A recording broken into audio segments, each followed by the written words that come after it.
can only say I wish I had discovered this months earlier, because in it I realized how many mistakes I was making in trying to win back my wife and my children. I learned so much about myself and about my marriage. I wish that I would have discovered it earlier. Learning that you cannot control anything.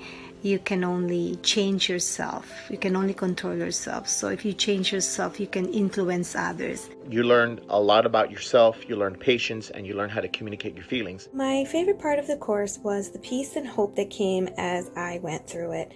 Something that I didn't even get while I was going through therapy. I feel like it has truly changed me as a person, a spouse, a mother. Really taught me a lot about myself. Marriage Helper has saved me from a lot of anxiety, from a lot of impatient behavior. It really made you dig within inside yourself and think about all the things that you do that you're not thinking about. I thought I had all the answers to my marriage and why it's not been working. The less you push, the more the other person has to pull. It does help with communication skills, not only with my spouse, but also through my career and my children. I really enjoyed the 10-week course. I liked that everything was broken down into so many steps and that the workbook helped keep you on track. I learned so much. It wasn't about playing games. All the other resources sort of wanted you to play hard to get or go out and find other people to make your partner jealous. My favorite parts are the videos with the information. That is golden. It has helped me to become a better person and with the hope of getting back together. The course itself, again, is based on statistics, knowledge, tried and true methods. They don't lie to you. They are sincere and care about the marriage, your marriage. I really like that I have the support on here as well as the private Facebook group. The Facebook group is fantastic. It is a blessing. I enjoy the weekly encounters with the Marriage Helper and all the tips that come offline and on the virtual trainings. The Marriage Helper course has been phenomenal.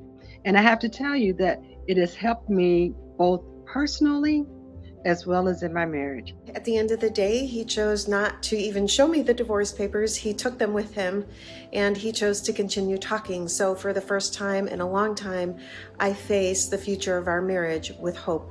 I'm hoping for a reconciliation and praying for reconciliation. However, if for some reason, if it doesn't work out by the grace of God, at least I've bettered myself. If anything works, this will.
You have to draw a line in the sand.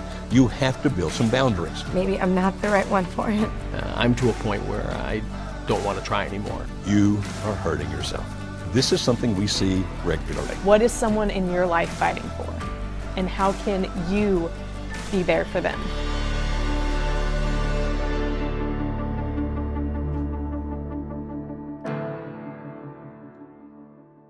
To Adam from Georgia. Adam. It's Adam. Can you hear us okay? Yes. Hello. Hi. How may we help you today, Adam? I'll just cut to the chase on the question. I did hire one of your coaches, and he gave me some. I told him I'd like to call in, and he gave me some tips. So my question is going to be when to stop trying. And the basis of that question is the length of time that it's been. We got divorced very quickly last May. After it was in January, she told me the marriage was over. I did not know. I was shocked. And then by May, I had a friend who was a lawyer. And then by May, I mean, it was, he got it expedited. And then just basically there were some pretty bad problems in the marriage. To me, it was 80% good, 20% bad. But of course, she saw it as 99.9% bad. But the problems were just a clear double standard against my child from another marriage versus her children. I see. And I know we're not supposed to diagnose people with disorders, but the stuff she did rose to the level of being, to me, a disorder, and I tolerated it. But it doesn't change the fact that I am deeply, madly in love with this woman, and it's been hell. And I've read so many books, Psychopath Free and Leave the Cheater Gain Life, and I did practice 3.5 month periods of no contact. But she reached out to me the whole time, and she has never failed to reach out to me. So we started seeing each other in September of last year, and we quote unquote dated for about 4 months. We saw each other 2-3 times a week, talked to maybe 2-3 times a week. Yeah. But she would not have sex. She didn't like me kissing her. And your coach has helped me to accept 100% friendship, and I've been doing pies since the very beginning. I didn't even know what pies were. I just started self-improving because of the trauma. Right. And so now I'm hitting it harder. But just basically, it's actually coming up very soon. It's the anniversary that she told me the marriage was over. She told me she's going to start dating in February. And then right before Christmas, she hit me with the bombshell. I think maybe the possible man that was involved from before there were any problems that I knew of. And I see. She said that there's a guy that she has attraction to and feelings for, and when his divorce is final, she's going to be dating him. I see. And that caused me to go into a third no contact. And every time I do that, she reaches out to me desperately. And so with your coach's help, I called her, and I couldn't get off the phone with her. She just loves to talk to me. I see. And then we spent 10 hours together Saturday. We'll spend 10 and 12 hours together on the weekends. And so that's kind of my situation. Okay. If I may ask, who is the coach that you're working with? Jared, and he's awesome. Okay, Jared's a good guy. He's a very, very smart guy. Good guy. We think very highly of Jared. Okay, I'm going to ramble just for a second or two, but it's all going to be pertinent, okay? And here's the deal. Remember that we talk about, or you may have heard us talk about at least, that people don't leave what they have unless they believe what they're going to is better. And so typically when a person's leaving a relationship, we say, okay, why is it that this person thinks it's better to be without you? But now let's put that back in the realm of you. Now, the fact that she's still contacting you, the fact that you spent 10 hours together on Saturday, sounds like that, of course, now understand, I'm having to guess at this because I don't know your wife and I don't know you. But it sounds as if you guys still have some degree of relationship that's fulfilling her. Wouldn't you think so, Kimberly? Fulfilling her at least in some way. In some way. Because of the fact that she continues to have contact with you. So it's fulfilling her at least in some way. Now, let's now apply this to you. Yeah, go ahead. Oh, I'm sorry. I was just going to say she tells him I'm her best friend. We had a blow up early in December, and I left. She was talking so hateful to me, and as I'm leaving, she's screaming at me, "I want you in my life." Yeah. Well, and we can talk for hours and hours as long as that. But if I talk about anything serious, she gets so upset. She doesn't want to get back together. Gotcha. So it kind of boils down to this, my friend. If you take that same principle that people don't leave what they have unless they believe what they go to is better, that's also applicable to you. What I mean by that is this. If the relationship that you have with her right now, where that you are at least to some degree friends, if that's something that you want to continue, because if you leave that what are you going to that's better? And so if you want to continue to do that, you certainly can. And so often I suggest to people, think about it this way. If it's tearing you up so much, if it's just really ripping into you, either physically, what I mean by that is that you can't eat right, or you're beginning to have physical problems because of the stress or the worry or the anxiety, or if it's beginning to affect you intellectually. What I mean by that is where you can't really think, that like at your job and other things like that this is becoming encroaching into that. Or emotionally, so that you're having your own emotional problems, or of feeling rejected to the point where it's just miserable for you, or anxiety or worry, all those kinds of things. Or even spiritually, if it's beginning to affect your beliefs and values, so that you're beginning to violate your own beliefs about what's right and wrong, your own values and what people should do, then you might reach at that point. Now, and remember, what we're talking about now is more of an art than a science, okay? I can't say exactly at this point, that's when this occurs. But the art here is, at some point, if you decide, no, I'm actually better off if I end this relationship altogether and move on. Physically, intellectually, emotionally, spiritually, do I need to do that for my sake, or for the sake of your child? Then that's the time when you say, okay, it's time to quit. Because what this is doing to me is affecting me so negatively that if I stay in it as it is now, it's going to affect me even more negatively, physically, intellectually, emotionally, spiritually. Because it sounds as if she's in a kind of the form of what we call the valley. He has you as a friend, but she doesn't have to come back because you continue to be her friend. And she's telling you she's going to date some other guy, and what I hear you saying is you think that he was a factor way back when she first told you this is not going to make it. And so the decision for you, Adam, is simply this. It's not simple. The decision for you is this. Is it having a negative effect enough on me or on my child or even on her that if I continue to be her friend while she's doing these other behaviors, it's going to affect us negatively? At some point, that's when you decide to draw the line and you go, okay, I can't continue in this as it is. Yeah, and that's what Jared's helping me with. And after 7 months of no contact and thinking that I was just done, I'm very, very close to my stepkids, and I'm older. So all of our kids are grown and out of the house. But the way she treated my daughter was, over the past decade because my daughter just now started college and moved off. But I'm very close to her. She's got grandchildren that I'm very, very close to. And her daughter begged me to come back into, their life. They reached out to me. She reached out to me. She said, please come back into their life. So I've done that. Mm-hmm. And no, I've decided to be strong because I don't want to lose these people. And Jared's helping me to be strong. Good. And, and also I was an alcoholic in the marriage, and so I take responsibility for that. And so there was things that I did. Good.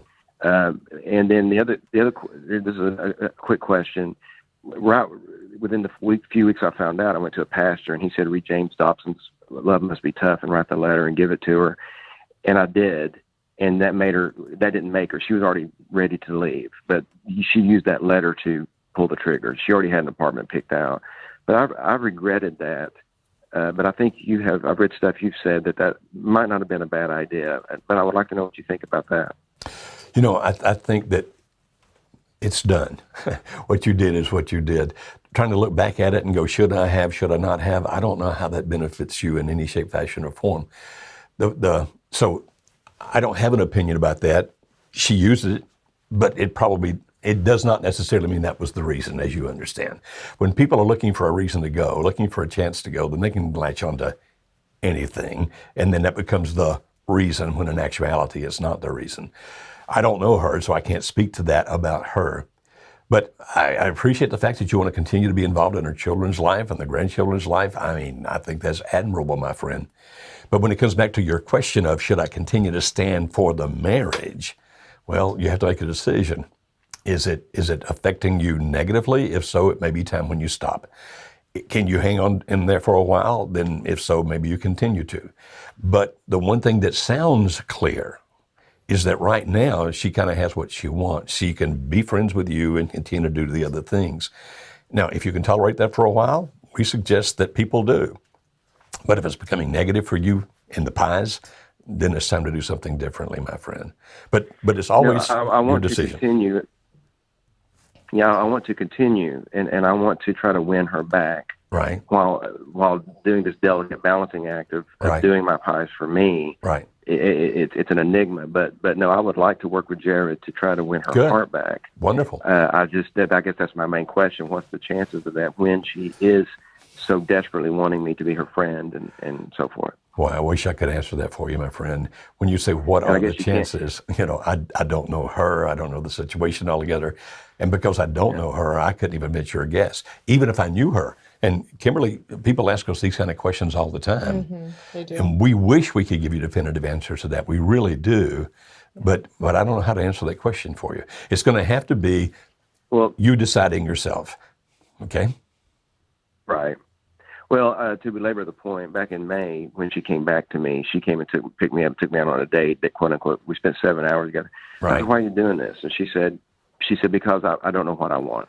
Right. And I think that's speaking to the valley, right? Probably, yes. But you're doing all the right things, Adam. I mean, working with the coach that you have,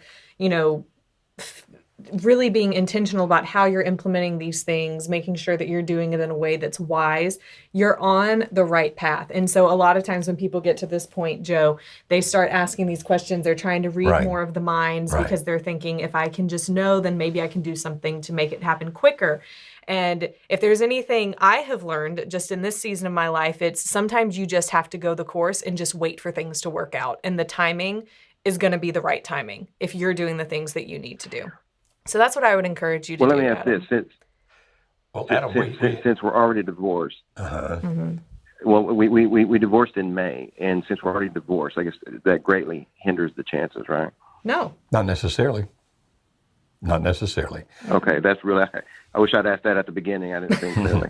All right. Okay. Well, you have a bunch of other callers here, my friend. Hey, I'm admiring the strength that I'm hearing in you. Absolutely. And so if you want to hang in there for a while longer, those things can happen. And Jared will be a good person to bounce things off of. He won't tell you what to do because he's told not to do that, but he'll help you think things through and ask you some good questions, my friend. He will. Yeah. Okay, thank you so much. Thanks, Adam. We're going to take 2 more callers. Our next one is Sabrina from Georgia. Sabrina, can you hear us okay?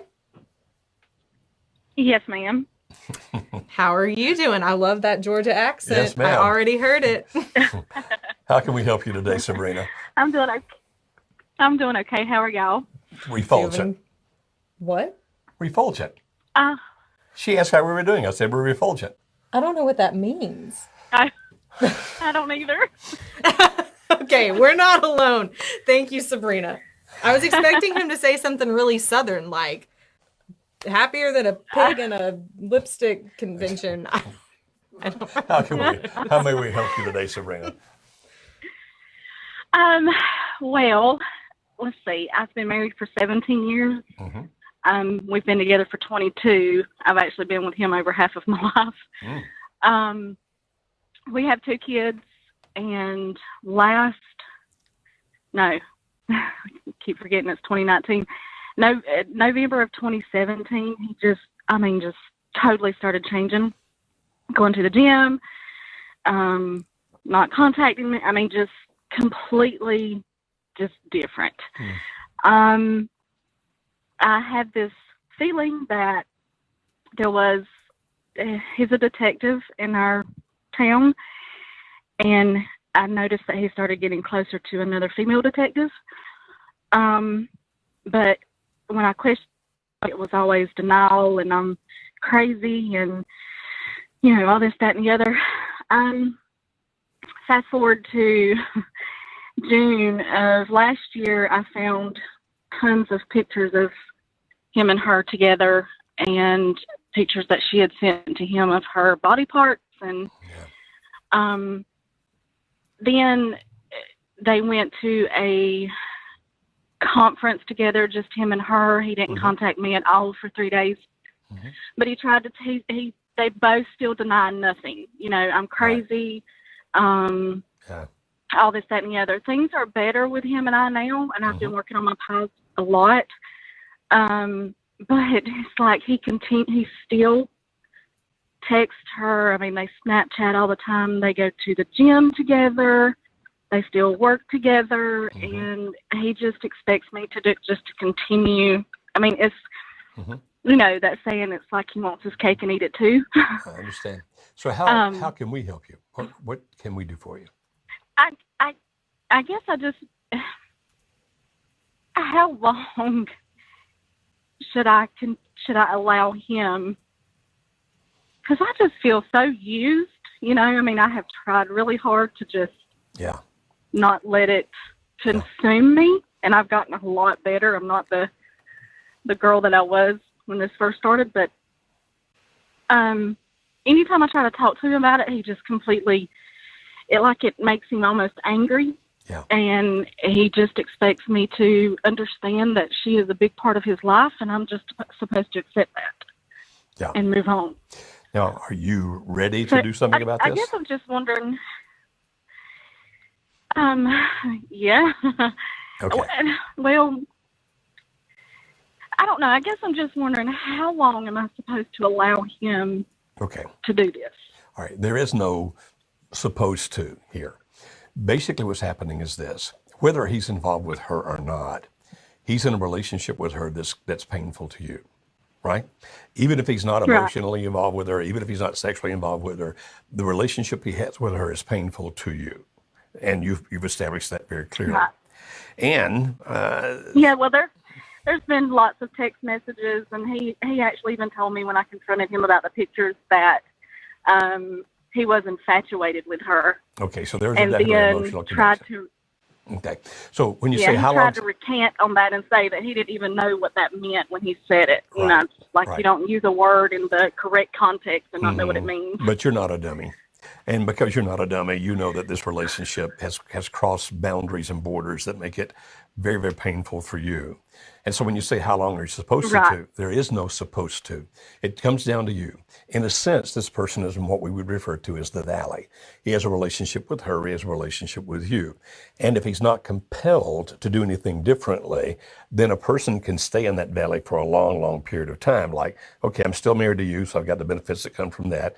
I'm still connected to her, whatever benefits he's getting from that, whatever those benefits are, then he feels no compulsion. When we make suggestions to people about when do you decide that you've got to make something happen, we typically talk about it in terms of what we call pies: physical, intellectual, emotional, and spiritual. When it starts affecting you, him, or your children physically, or it starts affecting you, him, or your children intellectually, meaning you can't think, you can't do what you need to do. This becomes obsessive to you. When it affects you emotionally, so that you start dealing with a great deal of anxiety, it just starts affecting your mental health. It starts affecting your body, all that kind of stuff. Or even spiritually, where it's affecting who and what you are and what you believe and what you value. When that starts happening for you or for your kids because of the situation, or even for him because of the situation, we say that's typically the rule of thumb as to when you decide, I have to do something. Now understand that once you make that decision, and here's the hard part, once you make that decision, if you go to him and say, this is going to have to change, you've got to talk to your boss, you've got to get a different detective partner, or you've got to do this or you've got to do that, think that through extremely carefully. Because once you set that what we call a stop, okay, this is something that's going to have to stop because of the fact that this I have to have a better emotional place to be. I can't deal with this like it is. You must be prepared that if you're going to make that kind of demand, are you going to follow through if he chooses not to do what you want him to do? And this is the kind of thing. Have you by any chance been talking to any of our coaches by any chance? Yes, sir. Mark. I've been talking with Mark. Okay, Mark is actually a client representative.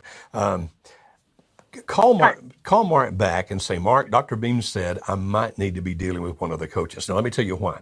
The coaches can do things that Mark as a client representative can't do. The coaches can help you think through, okay, is it time to put a stop? And what are you going to do? And what do you do if he doesn't do what you want him to do? And help you think all those things through in advance. Because if you decide to do something about this, if you decide that you're actually going to do something about it, you need to have thought that through very carefully before you do. and then you'll need to fulfill. You need to act it out. You can't just demand it and then drop it. And so it costs you a little bit of money because we pay our coaches. It costs you a little bit of money. But I think you should talk to Mark about the fact that you may well need one of our coaches to help you think this through, because it sounds to me like you're getting close to the point where this is going to get to the breaking point with you. And so rather than just doing it impulsively or emotionally, I really strongly suggest that you deal with a coach that can help you think it through logically and come to the right decisions while you're not being too emotional. You understand? Now, it's your choice. Okay. It's your choice. Yeah. You can do what you want to do. But I really recommend, I think that would be a very good next step for you. And I'm so sorry for the pain that you're in. I hurt for you. Yeah. Thank you so much. Okay. Thank y'all so much. Y'all have done so much to help me. I really appreciate what y'all do. Thank you. Thank you. Our hearts are with you. Our hearts are with you. It just breaks my heart, Kimberly. It just absolutely breaks my heart. Yes. And it's not unusual, though, Kimberly, and you and I both see it all the time, where that a person in that situation will try to convince the spouse, you're just crazy, you're imagining things. Well, if it's causing you this kind of pain, you're not, well, in all likelihood, you're not crazy. Yeah. You're not imagining things. This is a painful situation. It is a painful situation. But on the other hand, it absolutely hurts. I mean, it takes all the strength I have not to just cry with her when she's on the phone, because it does, and you want to help them so much. But also we know that all we can do sitting here is teach her what to do. And from that point, she does it. She's doing it well. So she will continue to do it well.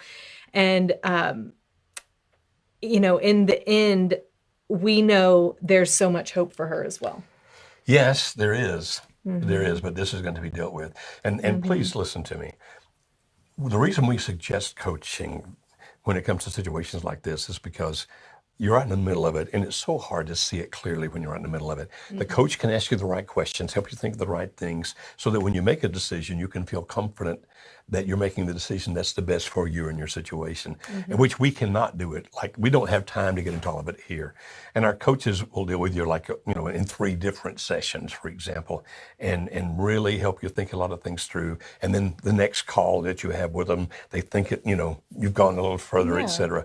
And so if you don't have a client representative, call and ask for one. They'll help you know more about that. If you have a client representative with us, call and ask him or her. Joe, the next caller we have is Adam from Georgia. Adam, can you hear us okay? Yes. Can you hear me okay? We can. How are you doing today? Good. I just have applied your guys' methods best I could. Really feel like I don't do a great job, but then I think I am doing an okay job. She's responded. It was kind of had a breakthrough this weekend. I told her right before Christmas, she told me she had feelings for another man, and I believe she revealed the O-N, the other man, and I quit speaking to her because of that and missed Christmas and caused all that pain in my family. I had a bad advisor outside of a marriage helper who advised me not to go to Christmas because of the news, and I think it was a very bad decision. Well, so I broke the ice thanks to Jared, your marriage coach. He encouraged me with his teaching, and she asked me after about a week, why are you talking to me again? And I said, I'm stronger, and good. I want to know about your life, and I said, I don't like that you feel this way for another man. I want you to feel that way for me, but I accept it, and I'm ready to listen. And wow. And when I said I didn't like it, she said, well, then maybe we should just stay casual in our friendship, whatever. And I said, don't make me casual. So I thought, well, that went badly. Well, but then this weekend, she just kind of unloaded on me, and she got very emotional. And she said she can't. And she said, I'm confused, like referring to me and this other man, that she's confused. She let me know that he doesn't like her hanging out with me. And all of this was surprising. She's not told me anything really about him outside that she had feelings for him and she worked with him. Yeah. And then she suddenly goes, why are you so perfect now? why didn't you do this in our marriage? Yeah. And, she didn't trust my changes.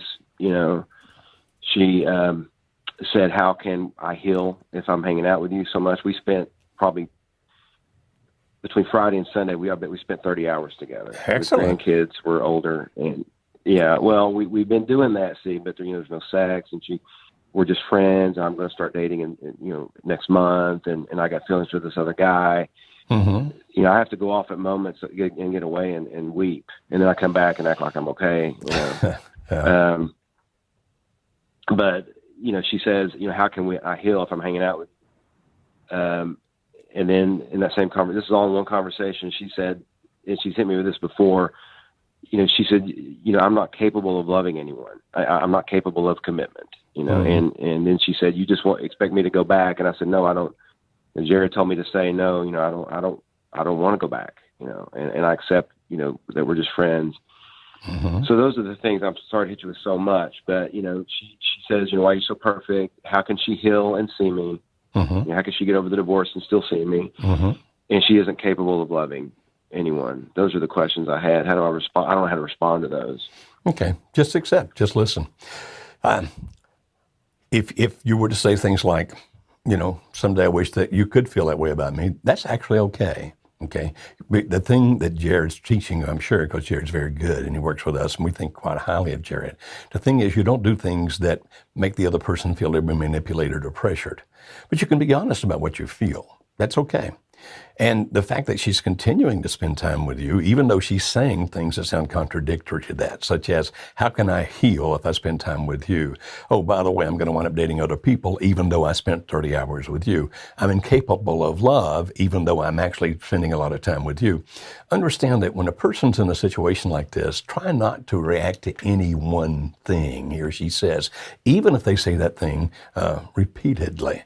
Because sometimes it's in their own minds. They're trying to figure out, how do I deal with what I'm doing? How do I deal with what I'm thinking? How do I deal with what I'm feeling? And often the things they say will be contradictory, even though they themselves may not recognize how contradictory it is. It sounds to me, my friend, like you're doing all the right things. Mm-hmm. And when she says those things, you actually don't have to respond at all. You can just nod your head and be warm and friendly if that's what you want to do. Or you can say things like, I understand. I saw a woman actually lead her husband back and rescue him from the relationship he was in years ago by saying things like, I understand how you feel. I accept the fact that you feel that way. I pray that someday you feel that way about me. And she put no pressure on him at all. And he wound up spending more and more time with her. And he actually said to me the same thing your wife just said to you. He said, I'm confused. And I said, why are you confused? He said, the only two people that understand me are that woman I'm involved with and my wife. And my wife's becoming my best friend. So it will be a period of confusion, but man, I'm listening to what you're saying and going, okay, I understand you have to get off sometimes and weep. I get it. I do understand that. But Adam, I'm saying, man, what I'm hearing here is very strong, and I'm glad you're doing that. So keep doing what you're doing. Just you want to make sure you don't come across as manipulative, controlling, that kind of thing, begging, whining, pleading, that kind of thing. But you're not doing that.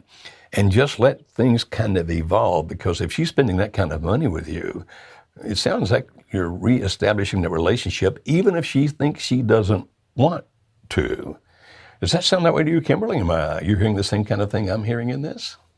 I am. More of what I'm hearing than anything, Adam, is that you're putting a lot of pressure on yourself to find the right phrases or the right words that are going to fix things or bring her back. And that's, again, just to mirror what Joe was saying, that's not what's going to work here. What's going to work here is a consistent time after time, conversation after conversation for weeks and months at a time of her seeing you've changed, you're a safe place, you're accepting of her. That is the magic bullet that you're looking for here. So you're doing it. Okay, you are doing it. That's very good insight, Miss Kimberly. Yeah, I do. Okay, my friend, so it's not the magic word. It's just being consistent in what you're doing. And just keep doing what you're doing. Yeah. If anything works, that will. And it sure sounds to me like it's working, my friend, even though sometimes it's like... And so listen... and listening and asking questions. I guess just when in doubt, just listen and get her talking. Okay? Yes. There you go, That buddy. is exactly You've got right. it. Excellent. Very good. I'm impressed, young man. Very All right. Well, impressed. thanks, guys, for your time. Thank you, Adam. And that was pretty sharp on your part, Kimberly. Well, he's a good person to listen to because he's got it. Mm-hmm. He's got it and he's implementing it. And that is encouraging when we run across those people, when we find them. But you actually saw what was going on there. And he's looking for that magic phrase, and somehow I missed that, and you got it. So kudos to you. You know, I don't know why you're so surprised. I guess that's why I work for you, right? Okay, very good. All right, so the next caller is Nick from Canada, who has a question. Nick, can you hear us okay? Yes, I can hear you. Can you hear me? Yeah, we can. How can we help you today, Nick? Well, I've been going through some trouble with my marriage, and my wife is in what I believe a limerence situation. We've been fighting quite a bit. We are currently sleeping in separate rooms. I started working on my pies as I discovered your YouTube channel probably about a month and a half ago. Mm-hmm. And it's really helped me. Like the videos are incredible. Good. In the last couple of weeks, there has been a little bit of progress made. We don't fight as much. We do have two girls together, two little girls. My question, I've talked to her about what's been going on. I believe she's in an emotional affair. Yeah. That's my belief. Well, she is absolutely in an emotional affair. But she denies it, and I don't know how to get her to convince herself that she is.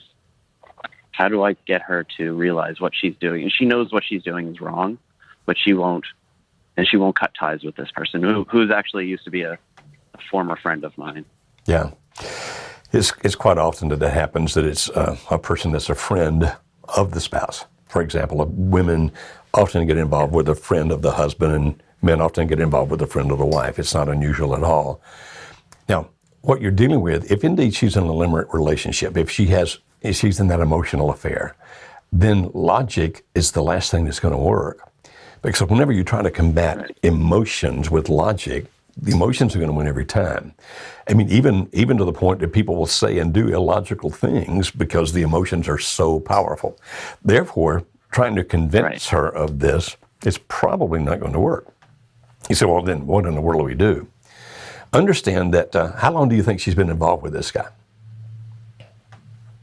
Well, probably like seriously involved where it's been a problem about 2 years. As far as I know, it hasn't turned sexual. She is very honest with me. Good. Which is good. And I try and be that safe space for her. There was a incident that happened about 1.5 years ago at our house where I caught them kissing at a party of ours, which was tough. But we kind of bounced back a little bit and then kind of regressed. In the last 6 months. We've been having, as this person kind of came back into our lives, I tried to, fix that relationship between him and I, as, I thought it was a friendship worth fixing, but it kind of backfired on me. Yeah. So here's my question. She still lives at home? Yes. She's still sleeping in the same bed with you? No, we sleep in separate rooms. Okay. Is there any physical intimacy at all? There's not. She won't even, she won't kiss me on the lips. She tells me she loves me every day.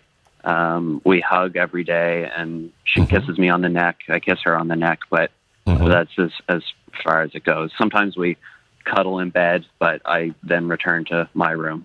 Okay. And is she talking about moving out, divorcing you, anything like that? We've had that conversation. She's asked me to, find. She originally asked me to go live with my mom. She said it would be easier for the kids and easier for me to move out rather than her. but that's not really convenient for me, or it's not something I want to do. And how long ago was that conversation?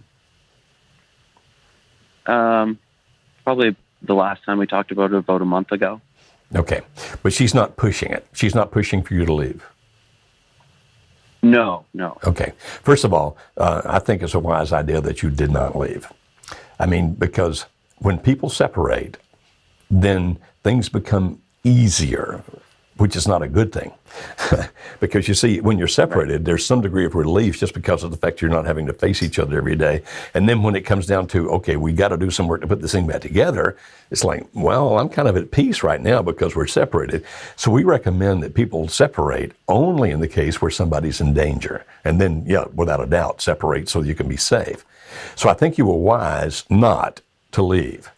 And the fact that she's still telling you every day that she loves you, do you in any way believe or know that she is escalating with the other guy at this point? I don't know. That's always been like, a hot point when we talk about it, and because I have a hard time controlling my emotion towards it, but I'm trying to be that, safe space and be understanding of what she's going through. Right. And trying to listen to her and not, make her feel like she can't tell me these things. Well, in the long run, time is on your side. Here's what I mean by that. You say you think it's been going on for at least 2 years. If that's the case, if they've had this emotional connection for 2 years, understand that a limited relationship, if that's what this is, a limited relationship will last somewhere between 3 months and 48 months. And most of them end well before the end of the third year, many around the end of the second year. So the very fact that she hasn't left, that you're still living in the same house, even if you're in different beds, the fact that you're in the same house, the more that time passes is actually to your advantage. Okay. And if you can maintain living together, even if she's down the hall, if you can maintain living together and it's not acrimonious, you guys are not yelling and screaming at each other, she still says, I love you. Now, you may still have the occasional rift, but the fact that she says, I love you, that you actually can even kiss each other on the necks are all good signs. And so if you can just maintain what you're doing now, it sounds like you're doing the right kinds of things, and hopefully time is on your side, and this thing will eventually work out if you can handle it for a while longer. And when I say a while longer, you must understand, I don't know how long that is. I don't know if that's going to be 3 months or 2 years. I don't know. But if you can continue to do that, because obviously you love her, then that's to your advantage. And it's also to the advantage of your daughters that you're still in that house.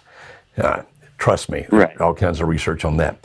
Are you aware of this 3-day intensive that we do here in Tennessee? I am, and if she were to agree to go, I would definitely. Yeah, we have couples. On it. We have couples from Canada all the time. All the time. Yeah. So if you may at some point, I wouldn't push it, but at some point just recommend, hey, we probably need to come to some kind of resolution of how we're going to do this. And so I ask you, for my sake, would you be willing to go to that workshop with me? But I certainly wouldn't push that. Because right now, you're kind of in a valley where that at least it appears that you're making progress in the sense that you still talk to each other and she still understands at least some degree of love for you. And so if you could just be patient for a while, this may well work out to your advantage. Now, you've been listening to our videos, so you understand the pies and things like that. By any chance, are you in our online course? No, not yet. Okay. You might want to consider that, because it actually takes you through kind of a step by step. What do you do? And while we give some information on the YouTubes and et cetera, and we're happy those are there for you for free, the online course, we do have to charge a fee for that. But the online course actually gets into more detail, more specifics and et cetera. And if that's a possibility for you, I would strongly suggest that you consider that possibility just to help you become the best you can be. But so far, young man, it sounds to me like you're doing all the right things. Yeah, I mean, it's tough, but like I have been, doing the pies, and it's starting to, I think make a difference, and that's why we've seen a little bit of process. Good. Or progress, but now, like, she's been friends with this guy for quite some time, probably like 7 years. But like I said, it was like 2 years ago that things started kind of escalating. Right. She did tell me yesterday that she went to dinner with him, with other friends, with other people. And my question to her was like, "Oh, you're still hanging around with him?" And she said, "Yeah, sometimes." Okay. But he probably sees her every day because she works at a gym, and he goes to that gym. I no longer go to that gym. I go to a different gym because of that person. All right. Well, my suggestion is, for the time being, man, keep doing what you're doing. And if it's a viable alternative for you, I would suggest the online course. Okay? Okay. Yeah. All right. Okay. Keep doing it. How may we help you today? Hi, Joe. Hi, Kim.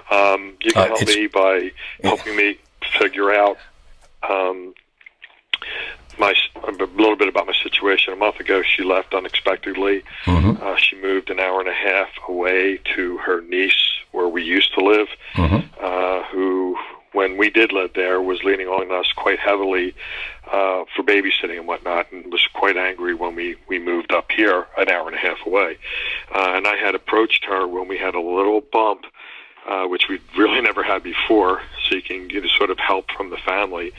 And she came up here and wife out to a bar.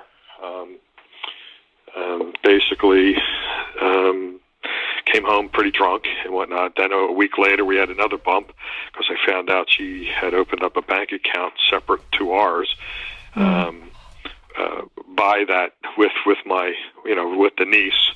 And the bank had told me about it. Said it wasn't illegal, but kind of unethical. So I approached her on my wife on it, and she said, well, she denied it, then gave in. And I got a little upset. I didn't scream or anything. I'm a very passive person, and I said, well, that's it, and that was a trigger. And she had already packed up, stuff and moved out before, and stayed with her niece a night or two. But this time she had obviously packed up a whole lot more stuff and basically moved out. It's been over a month.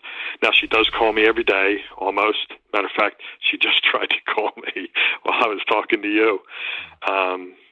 But I had to do some push behaviors last night because our lease was up here. We had applied for an apartment up north. And I was like, well, what are we going to do? And she got really upset, and she got told me some things that she was upset about that I wasn't aware about. So, and really, well, that's just some what's going on. But what I'm concerned about is her family, her sisters, who are really all against me. Never really liked me because I'm successful business owner. Blah blah blah. We go on cruises, we do things. But is it worth? I mean, I love her to death. I mean, you have no idea. And I know she loves me too, but she's really being influenced greatly by her 30-year-old niece, because her sister and my wife's sister, the niece's mother, was murdered by her boyfriend. Oh. And I'm getting sort of framed that I'm abusing and controlling my wife, and I'm not. Yeah. And I'm not. But anyway, the question is, should I hang in there, use, the pies and smart contact, which I've been doing, which has been working, and continue with, my wife? I'd love to bring her to your forums that you have, and really fix this once and for all. But from what you just heard, is there a good chance here or not? Quick question. You said she calls you every day. What does she talk about? We just talk about, she has one of the cats. We'll talk about that. I went to see my mom today, and the mom hates me, and everybody knows it. Okay. So she's not. I said, she's not just talking business. You're actually having conversations. Is that right? Yes, sir. Yes. Mm-hmm. That's a good conversations. We've even had some really good belly laughs in there as well. Okay. So here's my question to you, my friend. Since you love her that deeply, and I believe it. I believe you love her that deeply. I can hear the pain in your voice. Since you love her that deeply, And you're still on a daily basis having conversations with each other where you just visit. It's not about business. You're actually just talking to each other. I realize that there's a big barrier there. I mean, when a family is against you, it is a big barrier. There is no doubt. Yes, sir. But why would you give up if you love her this much? Are you really thinking that her family is so powerful that they'll kill her love for you? You think they're that strong? Well, they've done a pretty damn good job up to this point. I called for help, and she came and took her away from me. And now they moved her from where she is an hour and a half away to up north to Philadelphia, staying with the other niece. Well, they obviously are doing babysitting up there. Yeah, they're obviously doing some pretty bad things, and I hate that they're doing that. Yes, sir. But if she's talking to you every day, if you're willing to go through this pain and keep these conversations with her, then there is still hope if you're having those kind of conversations. Obviously, you can give up. She loves me deeply, I'm telling you. Okay. I know she does. Then why would you give up, my friend? I realize you've got a big obstacle, but why would you give up? Well, I just want I guess some reassurance from professionals like yourself that it is worth it. Because it's hard. It's very, very, very hard to carry this pain all the time. I understand that. It's not really a question of really, do I want to? Is it worth it? It's just very, very painful. I know it's painful. Unbelievable. I understand that, and I hate that it's so painful for you. I really do. But if you keep doing the things that you're doing, I hope that can overpower and overcome what her family's trying to do. And you say that you really love her. You say that she really loves you. Well, if that's the case, then there's still hope. Absolutely. And it's situations like that where someone's saying, I'm looking for reassurance. There's these things that are coming up, but things are moving overall in a good direction. I think coaching would be great for that too. The coaching that we offer here at Marriage Helper, just to have that person who can help you with the road bumps, help you in keeping your momentum and keeping your stamina and keeping your hope up for it, would be a great option for situations like that as well. We have great coaches. Awesome coaches. And so you can find out about that by calling our office. I think Absolutely. I think we just have the number on the screen there. And for those that are listening by Blog Talk, that's 866-903-0990. That's 866-903-0990. And our client representatives can help you line up some time to talk with one of our coaches there.